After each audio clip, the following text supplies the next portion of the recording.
মোনাক্কি ১৩ মাস বয়সে অর্থাৎ তার বুদ্ধি হওয়ার পর প্রথম মাথার সব চুল ফেলে দিয়ে নেড়ু হচ্ছে। আমি ভাবছি এই বুঝি উঠে যাবে। আচ্ছা আচ্ছা আমি আছি তো, আমি আছি না বাবা, তোমাকে বাবা বলে বসাইছি না, বসো না, কেউ গায়ে হাত দিলে বলবো না। আমি তো মনে করেছিলাম চুল সব ফেলতে আমাদের অনেক কষ্ট হবে, কিন্তু সে আমাদের কোনো বিরক্ত করেনি, চুপচাপ বসেছিল। চুল ফেলার জন্য দাদা যখন মাথায় হাত দিচ্ছে তখন মোনাক্কির খানিক বিরক্ত হচ্ছে, কিন্তু উঠে যায়নি, এই অনেক। কিছুক্ষণ পর তাকে আর বসিয়ে রাখতে পারছি না, অবশেষে টিভি ওপেন করলাম, কার্টুন ছড়ার গান দেখতে দিলাম। এতে তাকে খানিক স্থির করে রাখতে পারলাম। কপালে রেখে আছে নাকি এখানে?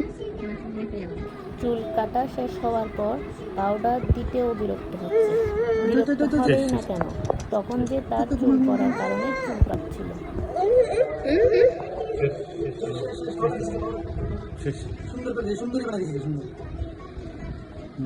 অবশেষে মোনাক্কি নেড়ু হলো, কেমন লাগছে দেখুন।